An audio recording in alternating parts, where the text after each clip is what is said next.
Namaskar from Deshsanchar Diplomatic Eye. I am Mitra Bandhu Paudel. Today we have our guest, Ms. ROSHEE Lamichhane. She is currently working as an assistant professor at Kathmandu University School of Management. She is a PhD candidate at Asian Institute of Technology, Thailand. Her research interests include themes centered on consumer behavior, entrepreneurship, supply chain management, and other cross-cutting themes about the economy in general. She has research publications and a book chapter to her credit. She is an op-ed contributor to national and international media outlets. Let's welcome our guest to Diplomatic Eye. Welcome to Diplomatic Eye, ROSHEE Miss.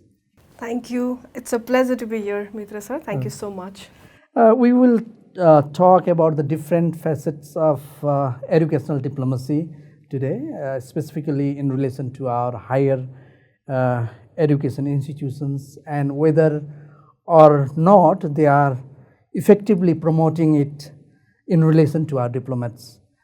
We try to find out the areas to address in these issues. Let's begin with your general understanding on educational diplomacy.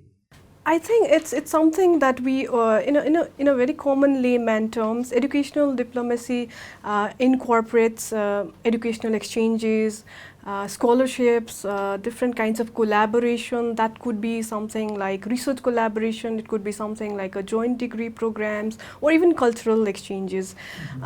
It has become a very important tool of public diplomacy, I think, because a lot of countries across the world use it as a form of a soft power, as they call it, in contrast to the hard power that we often talk about in public diplomacy, which includes, some kind of military actions or economic sanctions.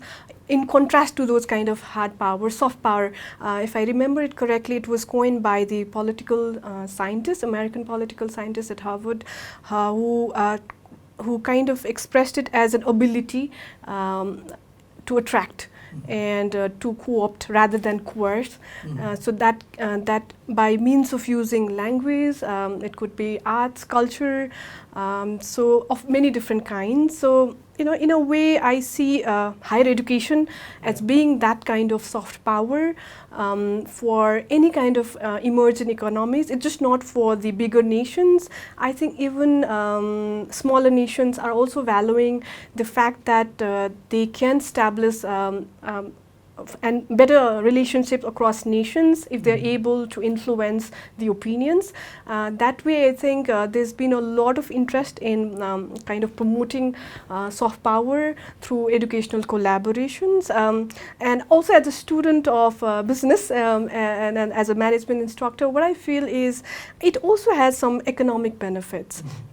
Like, for example, if you talk about educational diplomacy, let's say you, by means of attracting a lot of international students, I think a country can, I call it like 3 R's, it can increase its reach, it can increase its reputation and revenue. What I mean by this is, let's say if as a country one can establish itself as a hub of higher education, definitely it is going to enhance on its global influence. And also when it comes to having a lot of international students coming to your country, it definitely means better branding, better international recognition for the country, and ultimately that does translate into higher revenues. So I think that's one reason why there's a lot of interest across the globe about promoting education diplomacy.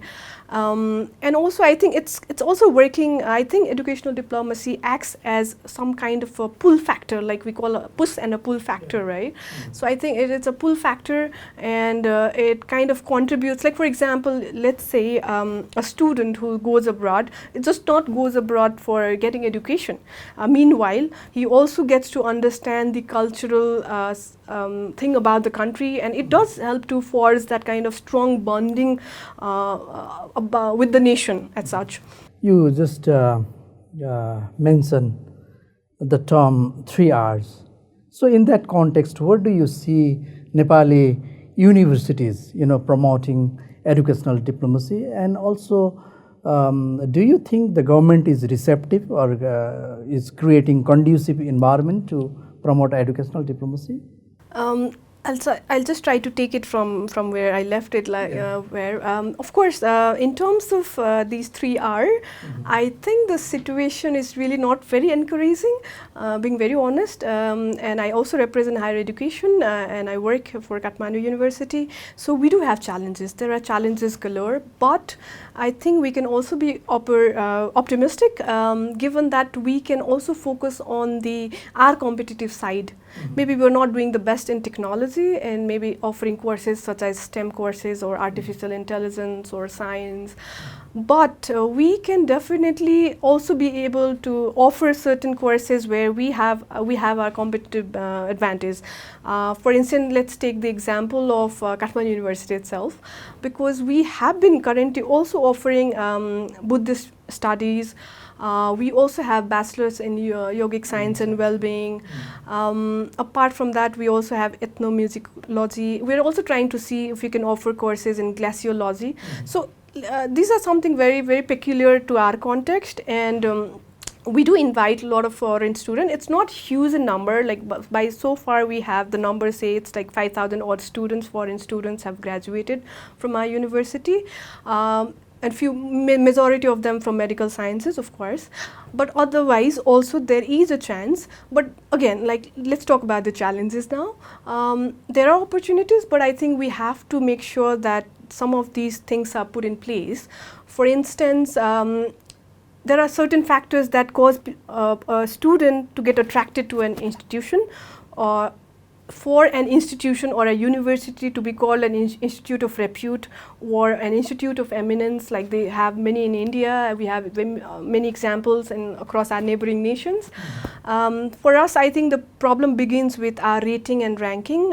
We unfortunately none of our higher education institutions figure among the top 500 institutions across the globe, and that's the reality. Whereas China has among the top 15, the Tsinghua and Peking University, and also India. Of course, they have had institute of repute, but they figure out in the top 150. So we have a long way to go in terms of catching up with their standards, and at least ensuring our institution have that kind of credibility and visibility. So that's one problem.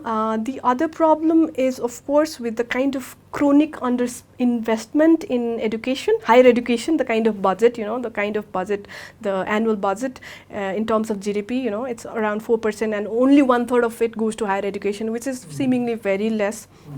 So what happens is there's less investment. We really don't have very competent faculty members.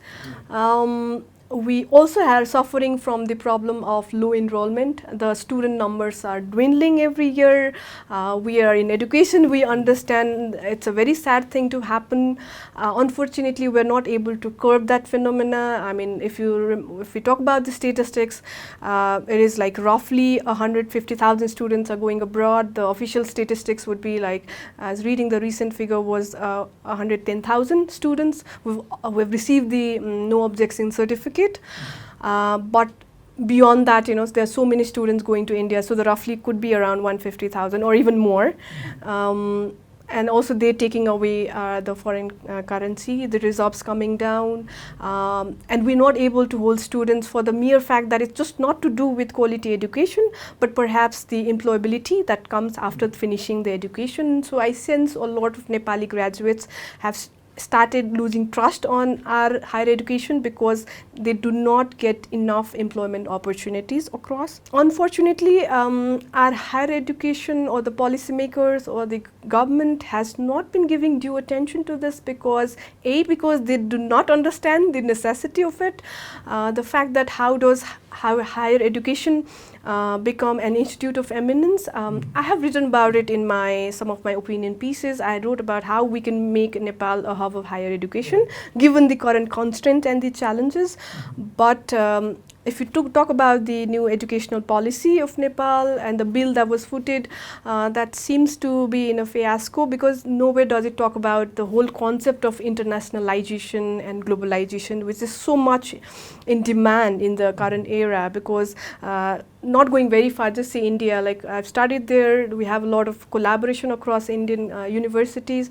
Every other day there's a request for me personally, on a personal level, to just reach out and say, let's do some kind of collaborative activities, whether it's about joint MOUs, doing joint research. So they are going to that extent for recruiting international faculties.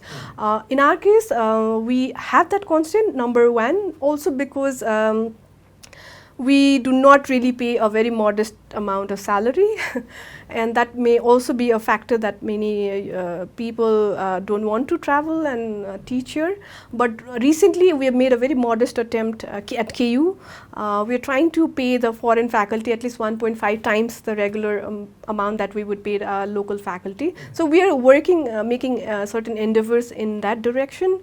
Nevertheless, there's a long way to go towards to this. Yeah. I was reading a journal article of Peterson 2014, where the author has mentioned that the field of educational diplomacy is expanding quickly to include a far greater range of players and activities than only government-sponsored programs. Organizations are aggressively creating their own distinctive approach to international relations. It will become increasingly challenging for governments to control the character and course of educational diplomacy. So in this backdrop, how do you see the present status and future of Nepali universities creating their own initiatives in international relations and collaboration? Before I get into the problem and delve deeper into this, even when you talk about these educational exchanges, there are different kinds. I was just going through, one could be a voluntary kind of exchange where a student might want to opt for an university of his choice. He would just migrate and then do his education abroad. There could be also a situation which is a promoted kind of exchange whereby universities make an attempt to have international recruitments whereby participate in different kinds of fairs, and trying to get students from abroad. Or the third one could be something which is more like a compulsory kind of exchange where, sometimes like we talk about the current crisis and wars across the globe, and this for which reason the students are forced to migrate. I talk about, it could be about Ukraine or Afghanistan or Iran or Syria, whatever. So, or maybe a Vietnamese refugee who is migrated to US. So the university there are forced to allocate some rooms for some of these students, right? So there are those kind of different kind of instances of academic mobility also. So what I feel is right now, currently, we are getting there. Like we've at least initiated different kinds of collaboration with different universities across the globe. For both student exchanges and research collaboration, even faculty exchanges. With regard to Kathmandu University, we do have joint programs like joint PhD with IIT Hyderabad. We also expanding our programs to Indian context, some of the universities there. So that way we are essentially getting from nowhere to going to somewhere. But again, as I mentioned earlier, there's lack of policy support, I would say. There's no defined policy ecosystem when it comes to governing higher education in our context, and how do a policy would consider promoting a higher education. So, and there's not been some kind of institutional mechanism by which we can promote our higher education. Also, there has not been enough investment. So for these three reasons, the policy support not being there, institutional strengthening has not been done. And I'm talking about the entire ecosystem or the stakeholders who are part of the higher education in our context.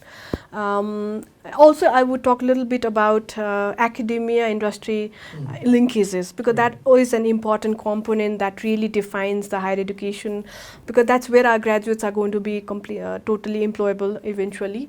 So because I was heading placement at some point, and I also look after the research and consulting wing at KUSUM at the moment, so I am in regular touch and interaction with the corporate. So when I kind of interact, there have been situation where I understand that the corporates are not doing enough.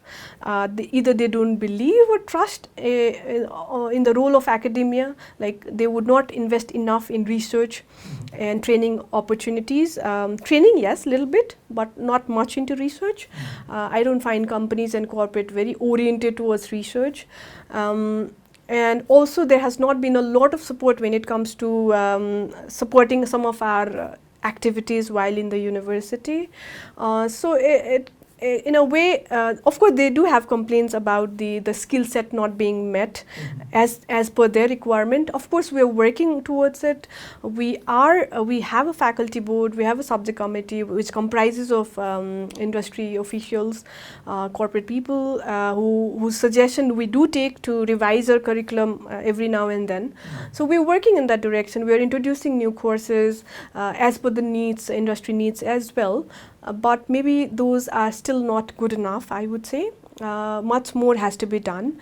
The other context that I see is, of course, as a university, you can be a teaching university and you can be a research university. There's not been much of a focus towards research. Because there's no compensation directly related for those faculties who publish good research, as in a rated journal. So just citing some of these instances where, let's say, if it were to be Indian university like IITs, IIMs, like even if you have an article published, for those in a management background, ABDC is a rated journal. Rated criteria. So if you have it published in A category, you get few lakhs, right? 7-8 lakhs. So depending on where do you get your research published. So because there is a compensation associated directly with research outcomes, they work day and night to produce those outcomes. And here there has been no compensation mechanism as such. And therefore, I think a lot of times as university faculty, we tend to focus more on teaching. Of course, we cannot do without teaching, but I think a lot of those time the focus is more on teaching and less on research. So I think that also research has taken a sit back for that reason as well. And also there's lack of funding. Like even if I were to carry out research, it does demand a lot of time and money, resources. We don't get enough adequately for carrying out research of a huge scale. So that can also work as an impediment at times. And I think it's also the mindset around among the graduates as well. Like, okay, I'm going to get education, but what after education? I'm not talking specifically about KUSUM. What are other prevailing challenges of educational diplomacy? In general, for higher education, the challenges I would see is, I think there's nothing specifically that's defined in our policy. One thing, because let me cite some examples, because having been exposed to the Indian system and also having been in Thailand for a year and so for my PhD program, Thailand, let's say, the numbers I would cite from the year 2002, they had roughly around 4,300 odd students, international students. Now, by the time they come to the year 2022, it has increased by 8-folds. Now, that's close to 32,000. Interestingly, from them, among that number, 21,000 roughly students are Chinese. Okay. Now, why is that Chinese? Is because now they have come up with a policy in Thailand whereby they want to attract a lot of Chinese students because they know the market is there. Okay. There have been institutions where, of course, Thailand also has universities that has English as a medium of instruction, but also they have universities like the rated ones among Chulalongkorn and Thammasat, Maidol, to cite a few. There are top 10 QS ranked universities in Thailand at the moment, and they're doing exceedingly well when it comes to the increasing the ranking and rating of the universities. But back then in 2002 there weren't many students, but then there's a huge jump and leap in increasing the number. merely because they've understood that how do they want to attract the foreign students. So they have a policy where they provide a lot of scholarship, like a lot of students, international students are not aware, but they do provide very good scholarship for international students in the masters and even mostly in the PhD programs. A lot of Nepalis are also studying there. Even in AIT for that matter, which has always been a institute of repute, yearly admissions is like 1500 foreign students from across 40 plus countries. So that has been the kind of makeup of the students in AIT also. And also if you talk about the faculties who are doing research in AIT, Asian Institute of Technology, they are featured among the prominent scientists, top 2 scientists in the world. Like this last year, October 2023, Stanford University had carried out this rating of among the researchers, among the most published researchers, of which 16 of them from AIT got listed. So there's a lot of focus. So that's just an example. Similar things are happening, or even better things are happening across in other universities. So what I'm trying to say is, once an international student understands that these are the universities that rate among QS rank top 10 universities are in Thailand, so when I search, Google search, these would be my first preference. So once I know, okay, so there's that sense of trust and credibility. Nobody has to tell you Thailand has got university, because the data talks about it, there's evidence, right? And therefore I'm willing to apply. So that's how student kind of selects, okay, where he wants to go. Here we have not initiated those kind of rating and ranking, and we've kind of fallen back. And not India, I mean China also was nowhere, you know, but in the last 2009 to coming till 2019, it's kind of, you know, around from 250,000 to 450,000 odd students, international students, they've been able to attract. And which the numbers are going to increase, and they have institute of repute also. They are allowing satellite campus across the world to start in China. So those kind of concerted efforts are not being made in our case, because people don't have an idea that this is where we have to begin with. And research is such a strong component, and that's how your universities are going to be rated among the top. And once you get enlisted, that's how your universities are going to gain the reputation, the trust and the credibility among all the stakeholders. And as easily then international students would take interest in coming to our university. So we need to begin somewhere, and because even China, India for that matter, is not doing great, but of course the numbers have been increasing. So right now I think the number is around 300 odd students around. They're trying to target to get those kind of number of students, and they have it in their policy. For example, again giving the example of India, they have this Study in India program that they launched in the year 2018. And similarly, they have something, the new education policy in 2020 that they introduced. And on top of that, they also have this national NIRF framework that they call it, National Institutional Research Framework. So that's again that rates the higher education. So the moment all of these kind of initiatives and actions and actions have been taken, plans have been initiated to ensure that they promote more collaboration, exchanges, training programs are there. So by this, they are ensuring that, okay, our higher education institutions are going to get enlisted, and that's going to attract a lot of international students. And not just beyond, I think, not just about educational exchanges sometimes, because let me also say that I've been a proud recipient of ICCR scholarship. So it is about Indian Council of Cultural Relation, for cultural relation. So they're not just for scholarship, but they're also wanting to promote cultural diplomacy, which is so important again.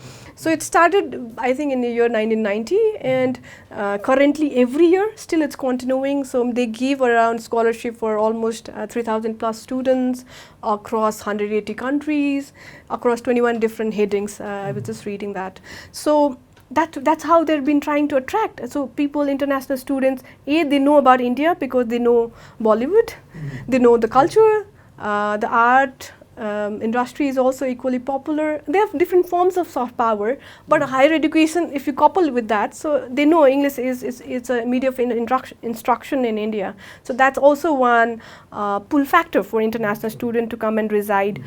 If you take an example of Thailand, I think one major factor, whether it's India, China, or any other country that gets a lot of international students, is the cost of living also, because cost of living is relatively inexpensive in Thailand. Of course, it has the image of a tourism destination, but what I felt also being there and being exposed to the industries there, they're doing very fantastic when it comes to developing their physical infrastructure and the IT infrastructure, and they're now almost called as the Silicon Valley of the Southeast Asia. And also that leads to a lot of employment opportunities. So it's just not for study, but beyond that, as a student who generally want to go abroad, would also definitely look up to those opportunities. For with Nepal, sadly that's a missing case. Nepal being the economy that based on remittances has been suffering from outflow of money that could be utilized for capital formation. The data of the first 5 months of the fiscal year 23-24 suggests that 47.35 billion Nepalese rupees went to foreign countries for education purpose of Nepali students. In this scenario, how do you see the future of education sector in Nepal? I don't want to portray a very bleak picture. I think I'm an optimist, eternal optimist. Like, I think that, okay, maybe we are not very competitive or with regard to certain disciplines or offering the latest technology. But again, as I mentioned earlier, there are certain competitive aids. Right. If we could focus on those areas, as I mentioned earlier, which is very specific to Nepal. We started Buddhist studies, but we can also start it in Hindu studies. Why not? I mean, okay. Yeah. So we could do something like that. We could introduce new kind of curriculum, which nobody probably had thought about. We have mentioned about this idea of offering glaciology, masters in glaciology, and we had a team visiting us from AIT and other places earlier, and they were very excited with the fact, like, people who've only seen beaches in their life would obviously be excited with the thought of being taught something about mountains and glaciology. So there are opportunities. Those are probably very niche area, but we should definitely capitalize on those, because those are something that's going to be very unique than in other context. So rather than struggling and trying to offer something that we may not have a competitive edge on, I think we should more focus on some of these very niche areas and try to promote and also brand our nation accordingly. Right. So if you could initiate some of those, of course government also support is also going to be required, because it's a part of the diplomacy we've been talking about. Foreign ambassador who are being assigned to a particular nation also have their say on this. They are the one who are going to promote. They should be acting as an ambassador, education ambassador also, while they are given their assignment. So I think it's a mix of effort from across different stakeholders, not just the universities themselves, but the industry, the universities, the government, the policymakers, and everyone put together. Collective effort, yes. Yeah, necessary. Yes. The parameter that we use to evaluate or assess any academic institutions can be taken is the kind of placement for students and the engagement of the faculty members in research activities that we briefly talked earlier. In this context, where do you find our academic institutions? Not particularly with Kathmandu University. Definitely, yeah. Yes. So I've had the privilege of kind of reviewing some of the journal articles that gets sent to me to review. To be very honest, to be putting it very honestly, I don't see the quality of the research articles. We need to work a lot. I'm not saying we're the best. KU is the best, but since you're asking about the entire higher education system, there have been efforts like coming up with a research journal. So even private academia are doing that, right? So that's a very sincere effort that they're making, at least to say that, okay, we have a journal, we allow people to publish their research work. That's a modest attempt, at least than not having any journal as such. Of course, these are peer reviewed, but I think we have to reach a place whereby we also get some kind of ranking in terms of journal that we are going to produce. So that demands a lot of effort from the research contributors themselves, for the committee members who are engaged in those kind of things. So research, yes, it has taken a backseat, because of the lack of compensation assigned to it, and second, people do not really understand the importance of research. So that's something I kind of find missing. A lot of time if you talk to corporate, because they think it's just like a waste of money. Yeah, so that's something. Till the time when the corporates understand the value in putting their money in resources into research activities, it's difficult to say how much we can really invest our time and energy in doing good research, because this research is not always academic research, it can also be action research. And I think as academicians we should try to balance both. So that's, I think, a setback mostly. With regard to placement, of course, not talking just about Kusum, I think it has become a bigger problem at the moment. I am in touch with my students that have graduated a couple of years ago. At Kusum, of course, we initiated this job and placement fair, which is a very unique thing, had been a unique thing when we started way back in 2011, until the time I was heading. So we right now in a position where almost 60 plus companies come to our school, business school, and they hire our graduates. Not everybody gets placed at the same day, but again, maybe roughly 2 to 3 months, everybody seems to get placed, and because the numbers are not too high. So that's not been a very bigger issue for us, but in general, as I talk to other academicians and friends in other institutions, there's a very sad thing, because also the kind of compensation that they receive is not up to the mark. So as a student who would invest a lot of money into education and not getting the right kind of compensation, I think that also leads a lot of students to then slowly start thinking about moving abroad. Even after working for a couple of years, then there's a lot of dissatisfaction around work. Primarily, I think, because of the compensation packages that they're receiving and the kind of cost of living in Kathmandu and elsewhere. I see that's also become an impediment for us, not just us, but also the corporates to retain good talent in the country. And that becomes a vicious cycle, like not good people getting retained, despite the fact that we are producing the best of the graduates. So it really, again, it's part of the ecosystem, the problem that could have been resolved if they were to get better compensation and packages and job at the first place. So yeah, those are the issues. So time and again we find you visiting rural part of Nepal. Recently you visited Bajura, right? Bajura. What is the disparity between rural and urban society of Nepal, especially in education? What is your suggestion to the policymakers? Interestingly, this time the work was around on understanding the agriculture of those places, but having been there and seen the schools and the education system, also I have spoken to some of these the educators themselves, the policymakers themselves. So interestingly, I'd also like to cite a conversation with the mayor of Budinanda municipality. So it got me excited because as an educator, whenever you go, you see schools and you see, okay, there are not enough infrastructures. Sadly, the reality is, of course, there's a very big and huge disparity when it comes to not just having a competent faculty. It's like there are no enough faculties, there are not faculties. Absenteeism is a major problem. People are deputed and they're not around to teach, number one. The students also, I see a lot of hassle because a place where they have a lot of water crisis. So students were investing a lot of time to carry water, and they are involved in doing household chores, so they don't invest a lot of time in academics. And when I spoke to Mayor and expressed some of my concern, he did suggest that, interestingly, I think, I wouldn't say it's just the structure, but I think what he mentioned was like ever since the federalism has come into place, the local government has got empowered, because he mentioned an example. I'll quote the example and quote him as well. What he mentioned was he launched this mayor employment program, like the Prime Minister employment program, under which he employed the youths of his municipality, Burinanda, to build the infrastructure of the schools. So that's how the youths got engaged. If they were not to get that job, they would have gone to the Indian cities nearby.